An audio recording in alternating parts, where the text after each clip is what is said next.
Hola, ¿qué tal? ¿Cómo les va? Muy buenas tardes. Bienvenidos nuevamente aquí a Doctor C en su temporada número 5.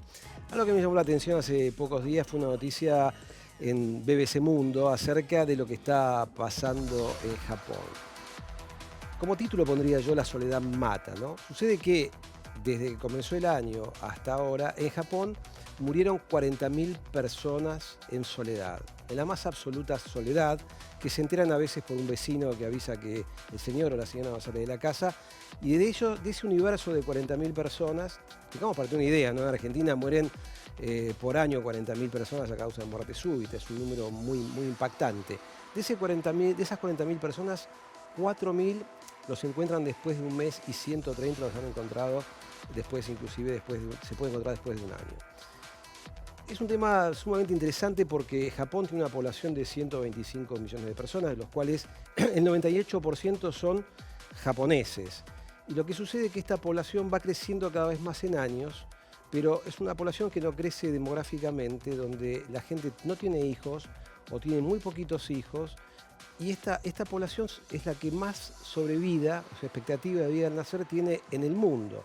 La expectativa de vida de Japón está en 84 años, para que tengamos una idea, Argentina en 76, inclusive en la isla de Okinawa, las mujeres viven más de 100 años, es una de las zonas azules del mundo, una de las 5 zonas azules del mundo.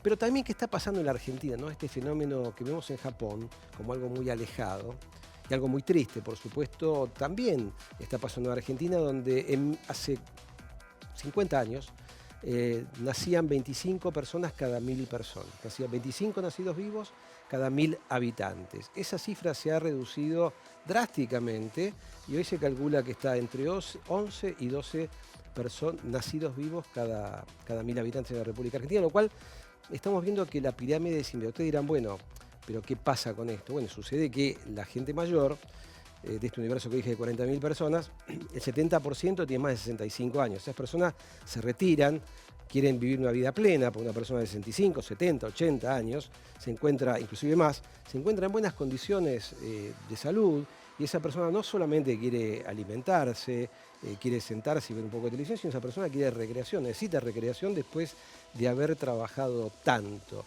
Esto tiene que ver con los sistemas jubilatorios, porque por ejemplo Corea, que tiene la tasa más baja de natalidad del mundo, tiene aproximadamente 6 nacidos vivos cada 1.000 habitantes, están en problemas. Estamos en problemas porque además la tecnología, la inteligencia artificial, está sacando muchos puestos de trabajo a mucha gente que quería trabajar. Y algo que dijo Elon Musk, que puede llegar a pasar en un momento del mundo, que ver una renta universal para poder sustentar todos los sistemas. Y la verdad que en Argentina está pasando algo impactante porque muchas mujeres que han postergado su maternidad, se calcula que las personas que congelan óvulos, 78% no encuentran parejas que quieran tener hijos.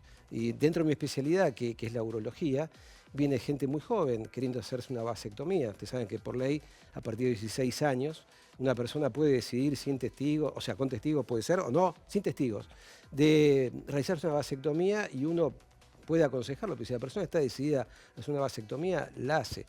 Y esto está sucediendo y realmente es un problema y un tema bastante preocupante para todos los gobiernos. Vamos a hablar acerca de los avances justamente en la neurocirugía, apasionante sin duda. Les va a encantar todo este tema porque siempre el cerebro y el sistema nervioso central tiene un misterio, ¿no? Había en este canal, creo que sí, en este canal era, un doctor tenía un programa que se llamaba Los Enigmas del Cerebro y sigue siendo bastante enigmáticos, al menos para mí y seguramente para muchos de ustedes, pero no para el doctor Pedro Lilic, que este es su currículum reducido. El doctor Pedro Lilic es médico neurocirujano, referente mundial en neurocirugía endovascular, es profesor invitado en la Universidad de Estados Unidos, Suiza, España, Japón, China, Portugal y Rusia.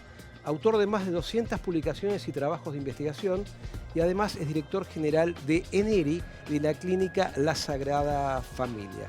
Como siempre, un placer recibirte. Me encanta hablar con vos, porque es una persona que está siempre un paso adelante en lo que es la especialidad. Bueno, muchas gracias, Guillermo. Sí, de eso se trata el cerebro, ¿no? Tratar de anticiparnos un poco. Decíamos antes de comenzar el programa, ¿te acordás que ninguno de nosotros hace nada de lo que aprendimos en la No. facultad precisamente, ¿no?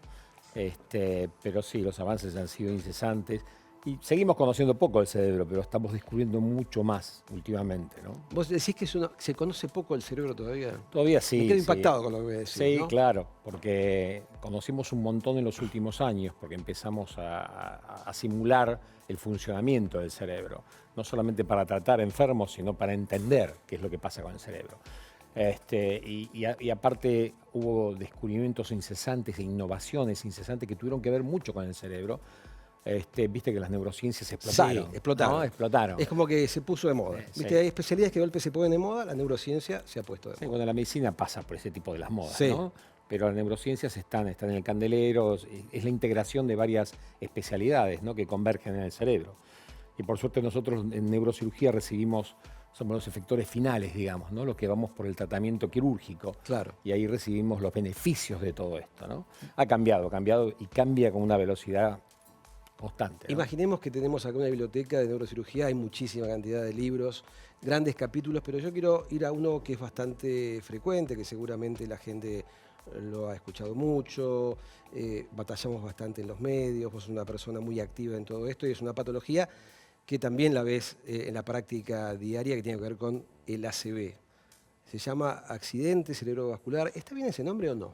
No, yo prefiero llamarlo ataque. Ataque. Algo que se puede prevenir no es ningún accidente, Bien, decimos, ¿no? bien, por eso te preguntaba, a mí me parece lo mismo. Creo que es un ataque Coincido. cerebrovascular. Es un evento inesperado que avanza sobre el cerebro en una zona determinada que es la que produce síntomas. Estamos hablando ahora y yo de repente se me cae la mano. O sea, tengo algo en la mano y se me cayó. Está impactando en la zona motora directamente, pero tiene que ser algo súbito. Como ese dolor de cabeza terrible que tienen cuando se te rompe un aneurisma, por ejemplo. Ese dolor de cabeza agudo que nunca tuviste antes. Viste que todos tenemos jaquecas, Sí, migrañas, sí, claro, por supuesto. pero ese ¿no? dolor es un dolor único que nunca tuviste antes. Así que el ACV es ese ataque que impacta sobre una zona determinada del cerebro. Y puede ser dos cosas, que no te llegue la sangre, no te Sí. llega el oxígeno, Es el no hay isquémico sangre, ese. es el isquémico. Sí. Generalmente viene del corazón, de la carótida, de una arritmia. Y después está el hemorrágico donde te contaba, o se rompe un aneurisma o se rompió una arteria por un ataque de presión arterial. Y eso es lo que tienen todos en común, ¿no? La hipertensión. ¿Cómo estamos en Argentina, si hay datos locales o si extrapolamos datos de otros lugares del mundo con respecto a la incidencia de ACV? Sí. Digamos, extrapolamos mucho. Tenemos Renacer, se han hecho algunos trabajos, se han hecho registros, más que trabajos científicos, y se ha estudiado poblaciones determinadas. Recuerdo uno del doctor Melcom en Junín, en la ciudad de Junín. Nosotros extrapolamos, pero bueno, en la Argentina sigue siendo, junto con la enfermedad cardíaca, la primera causa de muerte y sin ninguna duda la primera causa de discapacidad. Y es un impacto en la sociedad terrible, porque nunca, no solamente para el paciente, nunca nada vuelve a ser como antes, sino para el medio familiar y para la sociedad que rodea todo esto, ¿no? Es la causa número 1 de discapacidad en todo el mundo y en la Argentina claramente. Pero el resto de los países nos han tomado un poco delantera, han cambiado un poco esta historia. Ajá. Si te fijas, Estados Unidos, Europa, era la causa, hace 5 años era la primera causa también de muerte, hoy es la sexta. Han hecho unos avances enormes, se han organizado sobre todas las cosas, porque si vos te fijas, los tratamientos que tienen ellos los tenemos nosotros también acá, Sí. pero la organización para tratar rápidamente el ACV nos han dejado, su sistema de salud está mucho más organizado. A pesar de que el nuestro ha hecho esfuerzos importantes en los últimos tiempos también, pero falta mucho más organización. Pero la ocurrencia de eventos es semejante. Es semejante. Es semejante Sí, lo que es sucede en semejante. Argentina. Más o menos 120.000 por año. Digamos, de todos los factores de riesgo, ¿cuáles son los más importantes? ¿La genética tiene que ver? O sea, de haber tenido un papá, una mamá con que haya tenido la genética tiene un que ver stroke. en cuanto a las malformaciones. La principal es el aneurisma cerebral. Vos sabés que más o menos el 3%, entre el 3 y el 5% de la población tiene un aneurisma cerebral. Y es una incidencia familiar. Qué interesante lo que decís, ¿no? Porque uno a veces manda a hacer una imagen por algún motivo y aparece en esa neuroimagen un aneurisma. Y esto para la persona que puede ver el estudio y que ha escuchado un aneurisma, piensa que es el final de la vida. Claro. Eso es una enfermedad benigna, tenemos que decirle a la gente. Esto es una enfermedad benigna que tiene cura. Así que si a alguien se diagnostica en realidad es algo muy bueno que le pasa, porque se diagnostica antes que se rompa. Hay 2 aneurismas. Sí. La familia que viene y está la persona internada, ese ya sangró, ese tiene un 70% de morbi-mortalidad. Y el que se descubre en forma incidental, que tiene muy poca morbi-mortalidad y que puede ser tratado a tiempo. Para que se entienda, para que la gente comprenda, para quien no conoce qué es un aneurisma, ¿cómo puedes definir un aneurisma? Es una dilatación, es un quistecito de una parte de la arteria, digamos, que no tiene las 3 túnicas que tienen normalmente. Es un Entonces globito. es una debilidad de la pared que el flujo y la presión de la sangre al pulsar el corazón eyecta sobre ese punto débil y lo va dilatando, lo va agrandando, hasta que llega un momento que no lo puede contener más y explota. Es como un globo, ¿no? Cuando el globo está más inflado, tal cual. Es cuando es más fácil de que reviente. Vos imagínate que el aire que le estás inflando a un globo penetra en un punto determinado que está débil, entonces explota. Ahora, esa persona que ante un hallazgo de aneurisma, ¿qué debe hacer? ¿Es siempre quirúrgico? ¿Es siempre tratable? Casi siempre, hoy en día ha avanzado mucho esto y casi siempre es tratable. Hay que ver la localización, la forma. Hay factores de riesgos que predisponen a que se rompa y el enfermo debe ser tratado sí o sí. Determinadas localizaciones, tamaños, irregularidades en su aspecto. Una cosa es una perita redondita y otra cosa son multilóbulos que van totalmente irregular, donde la sangre se distribuye en forma irregular adentro. Esto también ha recibido los avances enormes del flujo por computación. Se puede analizar y se puede predecir de alguna forma poniendo estos riesgos en una computadora y se puede predecir la chance de ruptura. ¿La persona que tiene un aneurisma tiene sintomatología o no tiene ninguna sintomatología? Depende de la localización, el tamaño y la cercanía. Por ejemplo, si está cerca del nervio óptico te va a dar problemas con el nervio óptico. Sí. Si está en la zona occipital te va a dar trastornos visuales. Si te está cerca del ojo, los oftálmicos te pueden dar también visión monocular o te pueden dar síntomas. Tiene que ser muy grande el aneurisma. Vos sabés que están los aneurismas gigantes, que son más de 2,5 centímetros. Eso casi siempre actúan como un tumor, actúan como una fuerza tumoral. Claro. Y depende del lugar donde esté ubicado en el cerebro la sintomatología que den. Ahora, cuando uno piensa en algo quirúrgico, la gente imagina que se abre la cabeza de la persona, una craniotomía, que saca un pedazo de hueso, se trabaja sobre el aneurisma y después se coloca de vuelta la placa. ¿Esto es así? Bueno, ha cambiado mucho esto. La medicina mínimamente invasiva, que es la que hacemos hoy, y es especialmente notable para los aneurismas. Ha habido trabajos randomizados, doble ciego, que demostraron que la mínima invasiva, o sea, entrar por una arteria dentro de la pierna o de la mano hasta dentro del cerebro y sellarlo por dentro, tiene menos mortalidad o menos discapacidad, claro, para que la gente entienda que la cirugía. Hoy, ¿cuándo operamos hoy un aneurisma? La verdad, la mayoría de las veces cuando ya sangró y hay un hematoma en la zona, entonces tenés que evacuar el hematoma, haces la plaqueta, sacás el hematoma y tratás de clipar el aneurisma en ese momento. Pero la mayoría se resuelven en forma mínimamente invasiva. Ahora, vos dijiste sellar o tapar. ¿Qué se le coloca dentro? No, se le colocan como pelitos de platino. Son como resortes de platino. Ajá. Que se colocan del lado de adentro y sellan.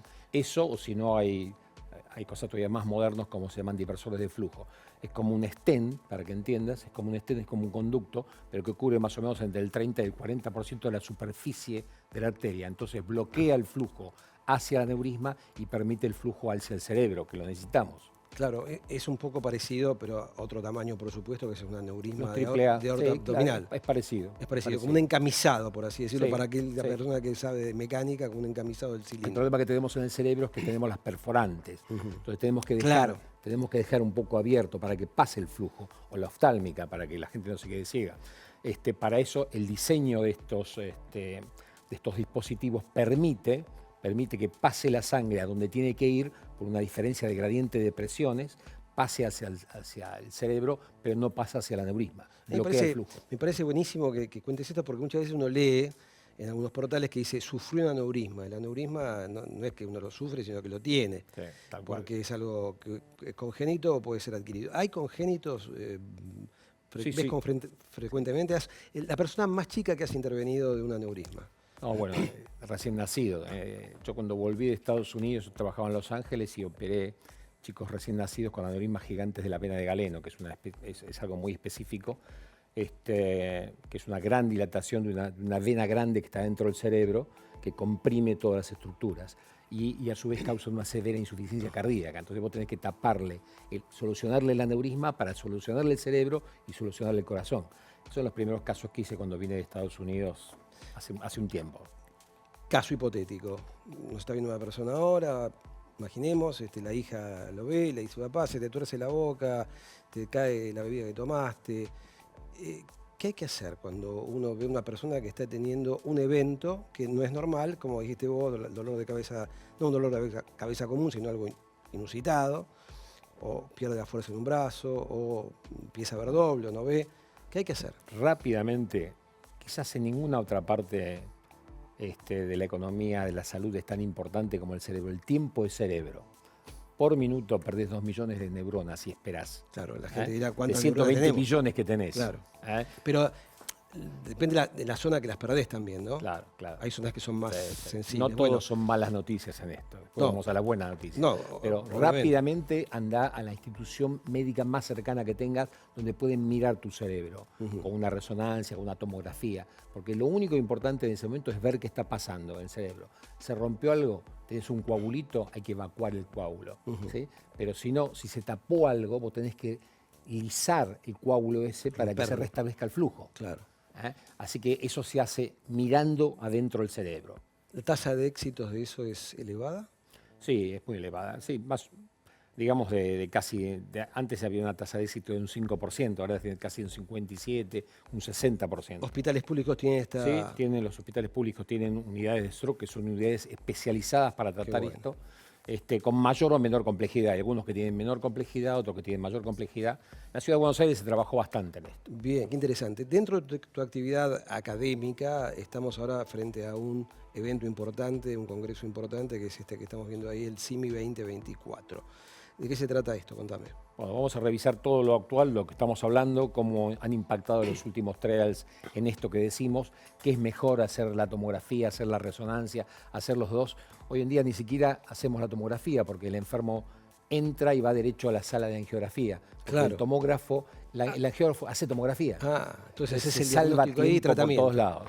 Se va a presentar todo esto, se van a presentar todos los avances en esto y sobre todo en inteligencia artificial, que hemos avanzado bastante también, en dispositivos que leen las ondas cerebrales y permiten, por ejemplo, hacer hablar a la gente que no puede hablar o mover las extremidades a gente que no puede moverlas. Es maravilloso o hacer que la persona se comunique y a través de los ojos, nada más moviendo los ojos. Son dispositivos que se colocan en el centro del cerebro por un abordaje venoso, ni siquiera hay que abrir el cerebro. Un día vas a venir a hablar de microchips, de implantes intracerebrales, sí, porque la verdad que me parece... Eso tenemos un montón. ¿Saben de eso? Sí, tenemos Uy, un qué montón. lindo. Te seguía preguntando. Te quedas con nosotros, ¿no? Porque sabes que al final hay unas trivias que son muy difíciles de poder acertarlas, por así decirlo, que tienen que ver con algo en la medicina, pero vas a participar. Tenemos 26 profesores que vienen en vivo acá en Buenos Aires estos 3 días para el curso y que van a insistir sobre todo en eso. Bien, perfecto. Perfecto. Bueno, vamos a hablar ahora acerca... ¿Ustedes se acuerdan de la Copa América cuando Messi se torció el tobillo? Pensamos en el tobillo. La gente se tatuó la lesión de Messi del tobillo. Vamos a hablar de lesiones de tobillo y pie con el doctor Enzo Sperone y este es su currículum reducido. El doctor Enzo Sperone es médico traumatólogo, especialista en cirugía de pie y tobillo, es secretario de la Sociedad Argentina de Medicina y Cirugía de Pierna y Pie y además es director del Centro Talus. ¿Cómo le va, doctor? ¿Cómo anda? Muy bien. Gracias por haber venido. Gracias también por atender a los pacientes que le mando, que son varios.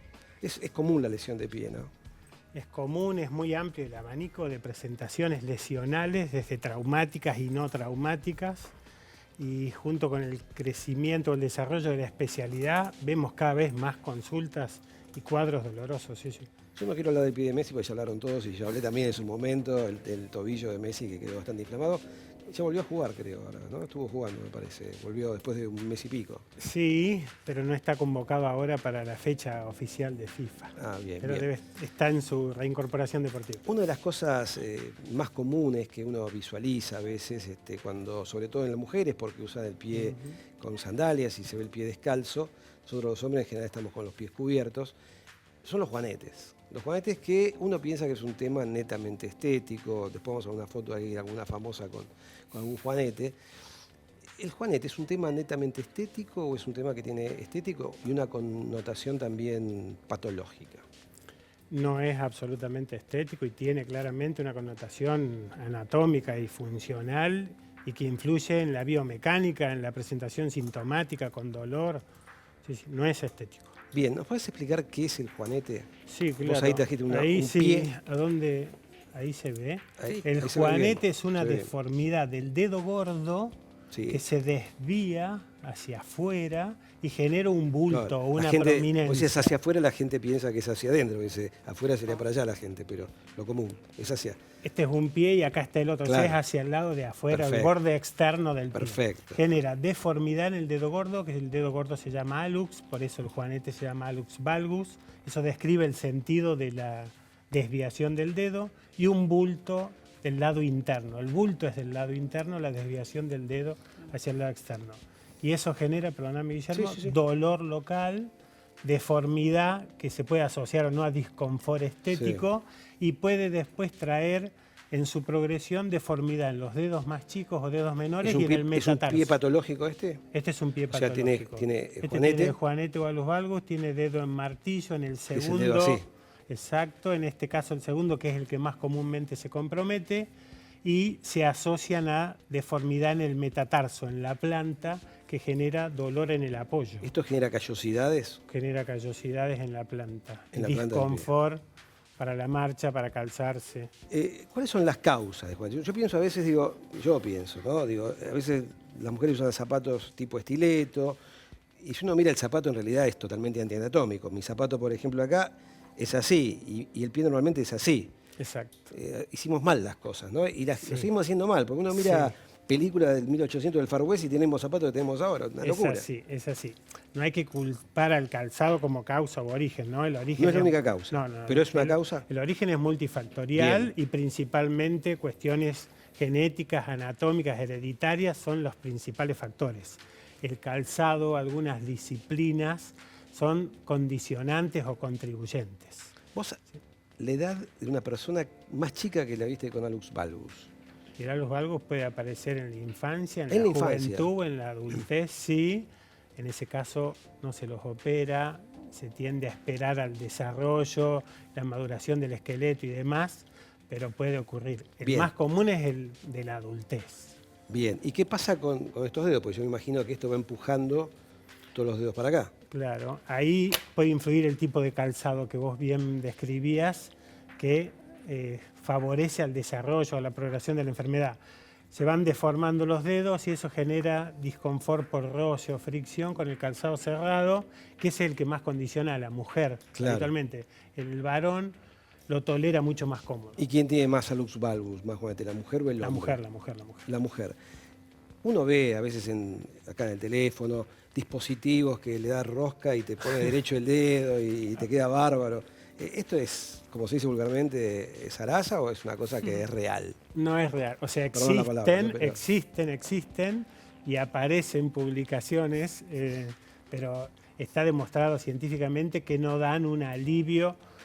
Pueden aliviar eventualmente el síntoma, pero no mejora el cuadro, ni lo corrige, ni frena la progresión, porque son entidades que van progresivamente avanzando. Bien, ¿y entonces qué hacemos con el juanete? Voy a verte Sí. y digo, mira, tengo un juanete. Si ¿Qué el hacemos? juanete genera dolor, disconformidad, disconfort estético, se lo opera. El único tratamiento útil y efectivo es la cirugía. Mito, ¿verdad? Está ahí Caro también, Sorondo. Si yo le digo, operación de juanete, ¿qué pensás? ¿Duele o no duele? Yo creo que si te toca un buen profesional no duele. Buah, quedó bien con vos. Muy bien por Caro, muy bien por Caro. No, el tema es así. Seguramente antes dolían Bien. y eso queda dando vueltas en todo el mundo. Porque sí es como un mito hoy. Sí, es un mito. Bien. Las técnicas actuales, que cada vez con el desarrollo de las técnicas mini-invasivas que hablaban recién con el doctor, acá igualmente, el desarrollo de las técnicas cada vez menos agresivas, la anestesia con la cual se realizan las cirugías, que hoy son anestesias locales, se duerme el tobillo y de ahí para abajo el pie está anestesiado, el paciente está cómodo con una sedación endovenosa, bien controlado y seguro, y todo ese contexto cambió drásticamente el comportamiento en cuanto al dolor postoperatorio. ¿Cuándo la persona se levanta? ¿Cuándo puede caminar?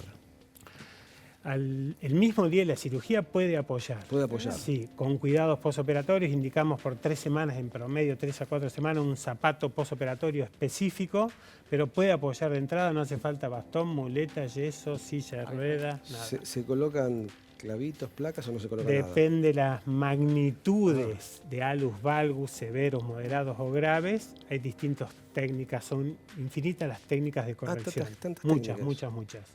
De acuerdo a eso, hay que hacer fijaciones internas. A tu pregunta, sí se coloca, lo más simple, tornillos, implantes muy delicados e internos. ¿Hay que cortar hueso o Hay no? que cortar hueso. Y ese hueso tarda en soldarse, en solidificarse, en general, callo, ¿cuánto tiempo? Ese hueso o ese corte en el hueso se comporta como una fractura que tiene que consolidar, bien lo Bien. describiste, y en promedio son 6 semanas. ¿Hay gente que va a verte por estética del pie solamente? Sí, Decir, mire, doctor, tengo este callo, este dedo que está así, no me gusta, lo tengo torcido, el dedo, que... ¿Sí? sí. Uno de los conceptos antiguos era si no duele, no se opere, Claro. pero hoy con este desarrollo y avances y cada vez mejores resultados con las técnicas operatorias, se va inclinando la indicación quirúrgica en la balanza más hacia lo estético también. Bien, vamos a ir a como diría vulgarmente, te voy a hacer pata con esto. Muy bien, muy bien. Trajiste esta Esta es una bien pierna referido, una completa. pierna, Pierna. tibia. Tibia y peroné y tobillo y todos los huesos del pie. Una vez escucha jugadores que han jugado al fútbol y que de golpe tienen dificultad para caminar. Uno muy famoso dijo que se cortaría los tobillos, las piernas para no tener más ese dolor. ¿Qué pasa con la artrosis? ¿Es una consulta frecuente? Es una consulta frecuente. Estamos hablando de la artrosis de tobillo, Sí. que es desgaste en la articulación del tobillo.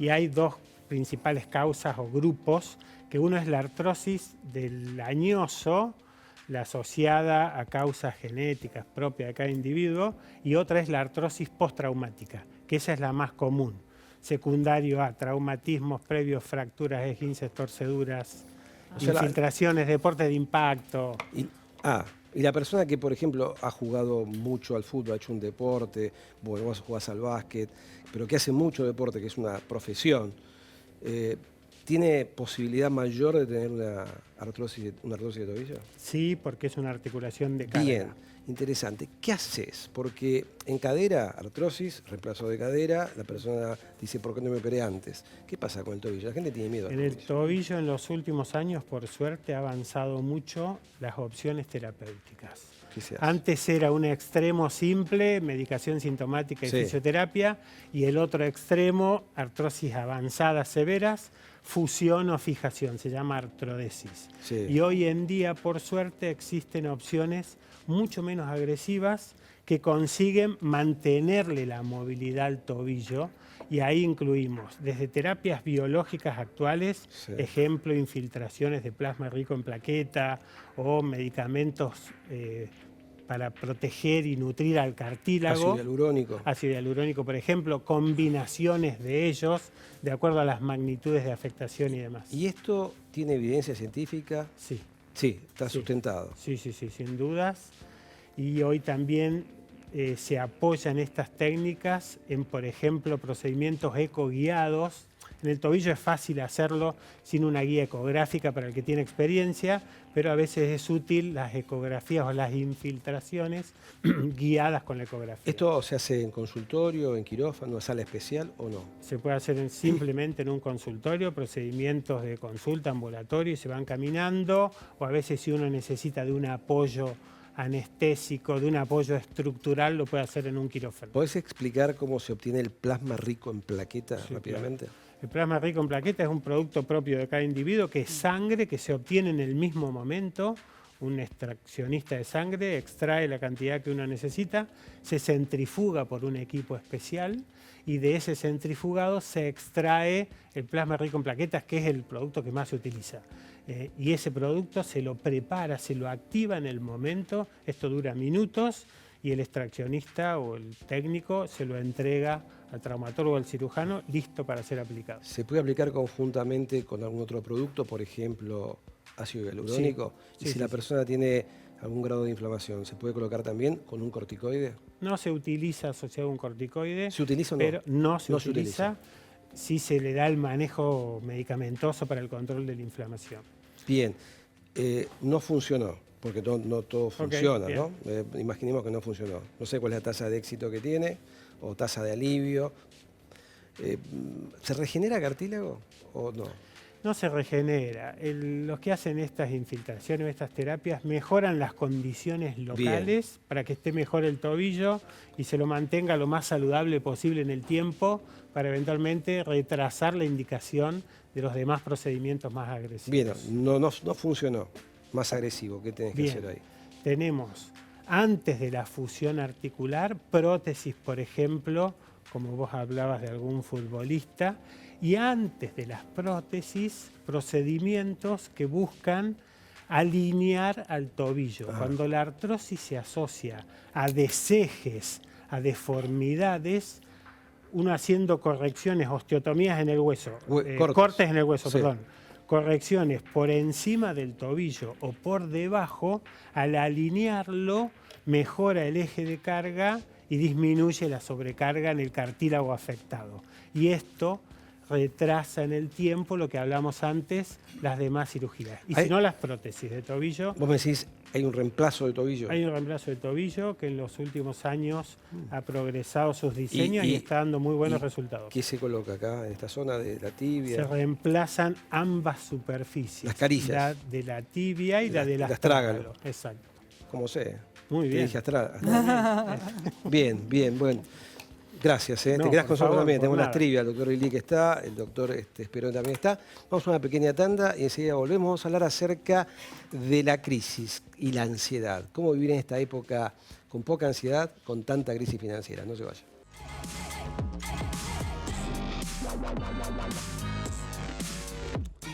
Sin duda, la pandemia nos pegó duros a todos, a todo el mundo, también a los argentinos. Aumentaron mucho los casos de ansiedad y depresión. A esto, bueno, estamos en Argentina, sumamos crisis económicas, y vamos a hablar de ansiedad en tiempos de crisis aquí en la República Argentina. Y para hablar de esto, estamos con la licenciada Carolina Sorondo, y este es su currículum reducido.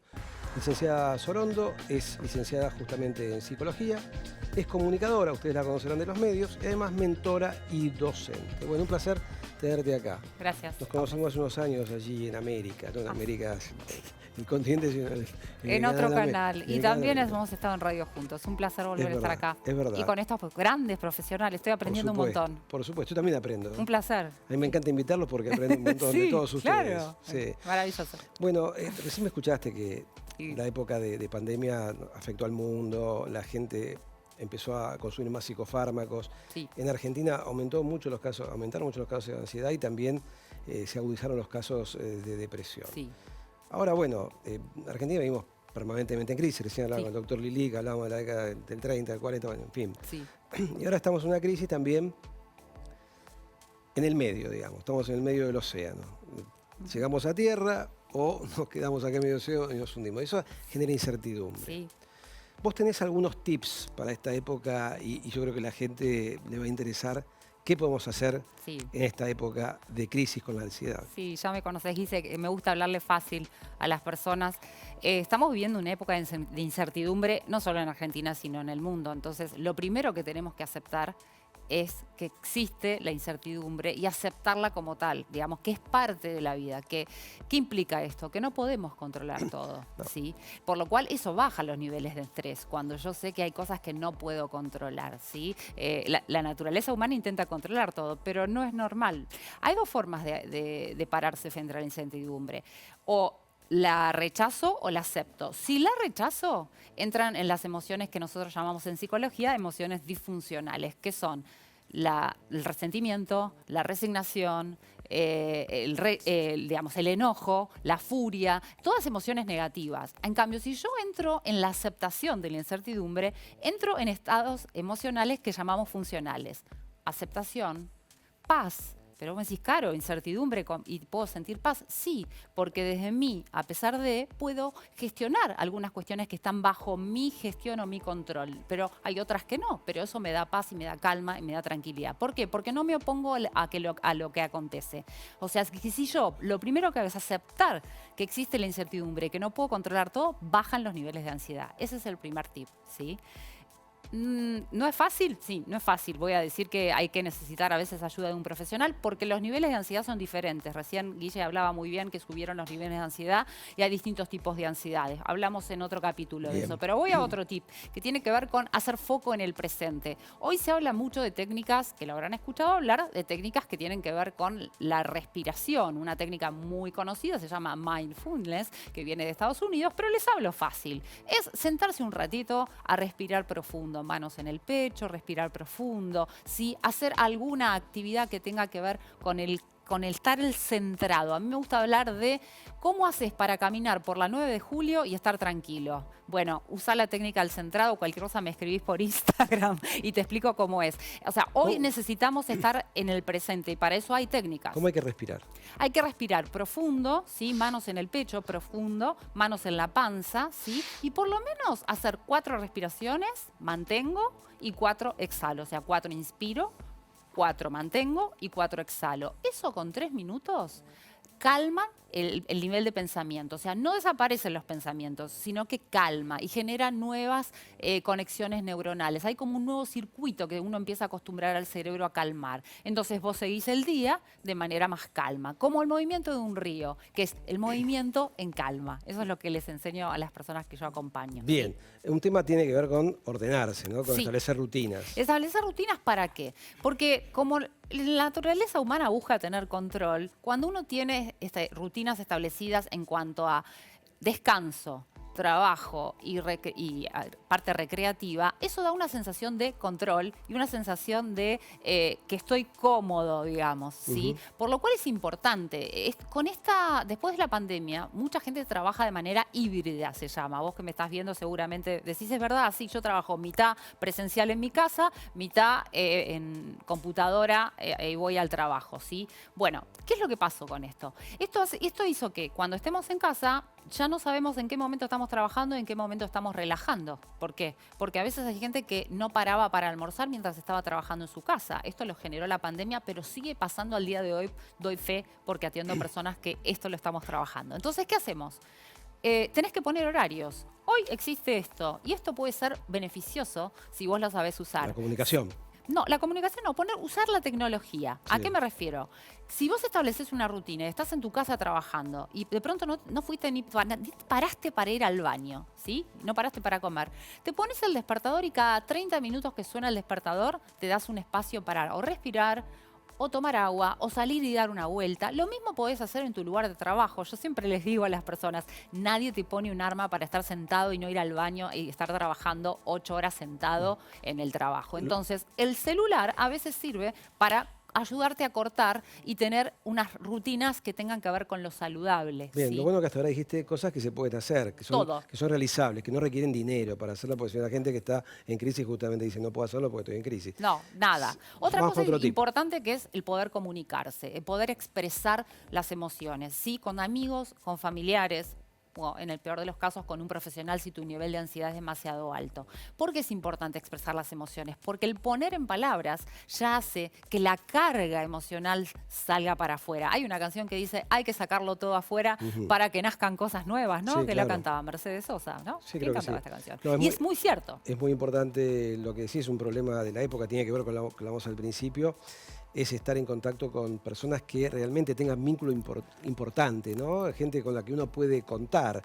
Yo digo, esas personas que uno puede llamar a las 3 de la mañana porque le pasó algo y que te atienden y vienen a ayudarte. Sí. Familiares o amigos, realmente amigos, no los amigos de Instagram, que dice tengo 1.500.000 amigos, no sé ni quiénes son. Y esto la verdad que es fantasioso. Eso es sumamente importante. Sí. Y la posibilidad de tener una actividad también, ¿no? Sí. A ver, lo que vos hablás, quiero agregar algo. Una red de apoyo, una red de contención emocional. Eso es lo que está diciendo Guille. No es con cualquiera. Es una red de apoyo. Eso es clave. Eso sostiene. Obviamente, médicos acá, necesitamos cuidar la salud. Y la salud implica una buena alimentación, un buen dormir y, por supuesto, una buena actividad física, que puede ser caminar, no importa, pero somos una unidad y eso hace al equilibrio emocional también. Bien. ¿Sí? Este es un canal de noticias, Sí. pero Ya a sé. veces leer muchas noticias intoxica un poco. ¿Esto Sí, es así? Sí, hay una tendencia. El cerebro le encanta. Después no voy a explicar por qué, porque si no sería muy largo, pero al cerebro le encanta ver cuestiones negativas, sobre todo ver noticias negativas. Hay como una adicción, ¿sí? Y esto pasa hoy con también la tecnología, en TikTok y todo. A la gente le gusta ver lo que se llama el morbo, ¿no? Sí, Las sí. noticias feas. Y eso genera adicción. Entonces, el tip es eliminar. Va en contra de mi profesión como comunicadora, yo lo sé, pero eliminar ver noticias, ¿sí? O sea, la sobreexposición de la noticia genera ansiedad, ¿sí? Porque los noticieros damos porque soy parte de los medios, damos malas noticias, generalmente Bien. no damos buenas noticias. Entonces, no te sobreexpongas, poné un límite también a las redes sociales, ¿sí? Ese Bien, es otro tip. importantísimo. Importante también estar en eje, estar bien físicamente. Exactamente. Me imagino que tiene mucho que Ejercicio ver. físico es clave, como yo siempre decía, es caminar, ¿sí? Cuidar tu salud y caminar, la buena alimentación, el buen dormir, rodearte de buenas personas, gente que esté tener proyectos, eso también ayuda un montón. Sí, ¿sí? eliminar la gente tóxica, la gente negativa. Sí. Eliminar me refiero a salir de esa situación. Sí, no es fácil. No puse ese tip, pero si me ayudás, Guille, con el tema de lo que dice ahí, cuidado físico, ya Sí, lo vimos. cuidado de tu salud física. Vamos con el último, que para mí es el más importante, ¿sí? Que es el pedir ayuda profesional. Porque todos estos tips que yo di son fáciles cuando vos estás en un nivel de ansiedad promedio, digamos, ¿sí? La ansiedad es necesaria para Sí. vivir, ¿sí? Porque cuando tenemos que rendir un examen, cuando tenemos que ir a pedirle aumento a un jefe o algo, se genera cierta ansiedad. Pero si estamos en niveles de ansiedad donde ninguno de estos tips te sirven, los probaste y no hay forma, o no estás pudiendo hacerlos, sí es necesario pedir ayuda a un profesional, ¿sí? La ansiedad no la naturalicemos. Nosotros vivimos naturalizando la ansiedad. ¿Cómo estás? A 1000. ¿Cómo va? A 1000. ¿Qué estás haciendo? Trabajando. No paro. 8 de la noche y sigo trabajando y contestando el WhatsApp. No naturalicemos la ansiedad y pidamos ayuda a los profesionales. Bueno, esto sin duda genera mucha inquietud y mucha ansiedad, ¿no? El otro día vi una película, una comedia, me pareció muy simpática, Puedo vivir sin ti, creo que era, ¿no? Sí. Con el Chueco Suar, donde él tiene una dependencia permanentemente con el teléfono. Bueno, le costó Sí. sus separaciones, no quiero Sí. spoilear la película, etcétera, etcétera. Pero esto también nos genera muchísima ansiedad de estar con una persona, de estar mirando si entró el WhatsApp y no querer contestar el teléfono cuando uno está manejando, conduciendo por una autopista o una calle y bueno, uno ve los choques que hay, son casi siempre provocados por la visualización de estas Sí, pantallas. sabés que lo que vos estás diciendo es que hay una nueva patología que tiene que ver con la adicción al celular. ¿Sí? Lo tienen los niños y lo tienen los padres. Lo tienen los niños porque en principio aprenden de lo que ven de los padres. ¿Se hereda esto, la adicción a los No se teléfonos? hereda, se aprende viendo. Yo siempre les digo, a los niños nunca les digas lo que tenés que hacer, sino que ellos van a aprender de lo que vos estás haciendo como padre. Mira, diciendo esto les recomiendo, ganó un premio hace muchos años de la mejor publicidad europea. Dice, ellos ven, ellos hacen. Y tiene que ver con esto, imágenes de padres y madres que hacen cosas y cómo los chicos imitan esa situación. Exactamente. Somos grandes imitadores, pero también en otras cosas los chicos nos enseñan mucho. Sí, claro. Muchísimas cosas, ¿no? Sí, claro. Sí, claro. Ahora, ¿notás que estamos en una sociedad muy violenta nosotros? Muy Sí. ansiosa? ¿La ansiedad genera violencia? ¿Genera ira? A ver, la ansiedad en realidad lo que esconde es angustia.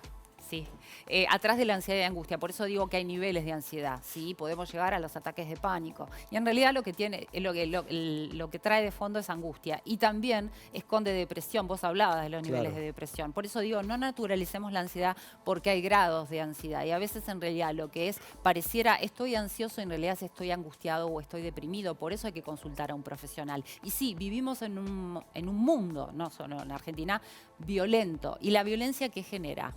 Pero en principio genera mucha frustración, mucho enojo y por ende mucha ansiedad y depresión, ¿sí? La punta del iceberg siempre cuando hay violencia es frustración. Yo me enojo, o sea, y estoy enojado porque estoy frustrado, porque no se está dando la expectativa que yo quiero, ¿sí? No tengo los recursos que quiero, no vivo como quiero o como puedo, y entonces eso genera frustración. Y la frustración genera enojo. Bueno, me imagino que vivir en grandes ciudades exacerba todo este tipo de sintomatología, ¿no? Uno quizás va al interior del país, a lugares donde la vida es más relajada, donde la persona se toma el tiempo para salir del trabajo, almorzar con la familia, dormir una siesta y volver al trabajo. Sí. Digo que es una vida que quizás sea más relajada y menos comprometida con nuestra salud física y mental. Pero el tema es sumamente apasionante. Sí. ¿Ansiedad y depresión van siempre de la mano o puede ser que no? A veces sí y a veces no. Depende de la circunstancia y de la patología. Hay que hacer un buen diagnóstico. No siempre van de la mano. Lo cierto es que después de la pandemia, como vos bien dijiste, los estudios desde la psicología y también desde la ciencia en general, sabemos que ansiedad y depresión son los niveles que tenemos más altos y que nos dejó la pandemia, por lo cual no naturalicen la ansiedad. Ese es mi mensaje. Bien. Pidan ayuda. Si estos tips no les alcanzan, que son fáciles de hacer, es porque entonces estamos en otros niveles de ansiedad. No esperemos a tener un ataque de pánico o a tener mucha angustia para ir a un profesional. Podemos ir antes. Bien, muy bien. Gracias, Carolina. Gracias. Vamos a ir a hacer las 2 trivias de esta tarde. Vamos con la primer trivia, a ver cómo están estos panelistas afilados. George Washington nació en Virginia el 22 de febrero de 1732 y falleció el 14 de diciembre de 1799. Fue el primer presidente de Estados Unidos entre 1789 y 1797. ¿Cuánto medía George Washington y cuál fue la causa de su muerte? Recuerden que fue George Washington, que está en el billete de $1, ¿no? Para que la gente tenga más idea de su cara. Medía 1,68 m y murió a causa de un infarto agudo de miocardio. Medía 1,72 m y murió por una herida de arma de fuego. Medía 1,76 m y murió a causa de un ACV. Medía 1,80 m y su causa de muerte fue una hemorragia digestiva. Medía 1,84 m y fue por una caída de caballo, medía 1,88 m y la causa de muerte fue una laringitis aguda. Vamos a comenzar por el doctor Pedro Lilic. ¿Cuál fue la causa de muerte y cuánto medía? Que diga que fue una ACV. ¿Vos dirías que fue ACV? No, es una deformación profesional, ¿no? Me imagino. Claro. No. ¿Cuál te parece? ¿Medía 1,68, 1,72, 1,76, 1,80 m, 1,84, 1,88? ¿Y cuál fue la causa de muerte? ¿Infarto, arma de fuego, ACV, hemorragia digestiva, caída de caballo o laringitis aguda? Que no recuerdo de... No sé si fue... Estoy entre la caída de caballo y la laringitis aguda. Definite, por una. Mató. Caída de caballo. Caída de caballo. Ay. Doctor Esperone. 1,68 m y falleció de un infarto agudo de Un infarto de miocardio. Muy bien. Para mí ganó él, pero yo estoy en 1,54 m y para mí... No, 54 no existe, 1,54 m. ¿Leí mal? 1,68 m es la mínima. Se lo achicó más, lo redujo.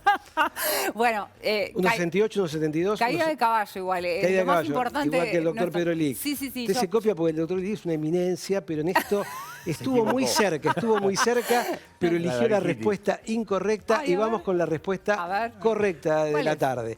Washington tuvo una educación poco formal y fue entrenado como agrimensor. Por su experiencia fue comisionado como el primer agrimensor del recién creado condado de Culpeper. Obtuvo buenas ganancias, compró tierras y emprendió su carrera como hacendado. Fue elegido por unanimidad como presidente por el colegio electoral y sirvió a su causa durante 2 mandatos presidenciales. El 12 de diciembre del 799, Washington pasó varias horas inspeccionando sus fincas a caballo, en la nieve y bajo el granizo y la lluvia helada hasta bastante tarde. Se sentó a cenar esa noche sin cambiar sus ropas mojadas. A la mañana siguiente se despertó con un fuerte resfriado, fiebre y amigdalitis y una infección en la garganta que se convirtió en una laringitis aguda. Ah, ¿Cuánto medía? Bien. ¿y cuánto medía? Ahí estamos. Washington, ansiosa, hablando de ansiedad, murió la noche del 14 de diciembre en su casa a los 67 años de edad, mientras asistían el doctor James Craig, uno de sus más cercanos amigos, el doctor Gustav Richard Brown. Según la historia, medía 1,88 m. Era bastante alto. Era yo, alto. yo pensé en un momento que era más bajo, pero sí, bastante alto. Y se lo veía bastante envejecido. Sigamos con la siguiente trivia de la tarde y vamos a ver de qué se trata esta trivia. La acondroplasia es la forma más frecuente de baja talla, enanismo. Hace muy pocos días se aprobó en nuestro país el registro sanitario de la primera medicación para esta condición. ¿Cuál es el nombre no comercial de esta droga y cuántas personas en el mundo tienen esta patología? La droga se llama bosoritida y son 250.000 personas afectadas. Se llama taroritida y son 400.000 en todo el mundo. Son xenoritida y son 550.000 las personas que tienen esta condición. Kailoritida, 700.000 personas. Dexoritida, 800.000 personas. O exoritida y 950.000 personas son las que tienen en el mundo acondroplasia, esta enfermedad genética. Vamos a comenzar por la doctora Sorondo. Basorotida, taroritida, xenoritida, kailoritida, dexoritida o exoritida es la nueva droga aprobada recientemente por ANMAT. Voy a copiar al doctor, estoy entre dos, voy a decir dos. Tarotirida, 400.000 o dexotirida, 800.000. Bien. Me tiro con esas dos. Doctor Enzo Sperone.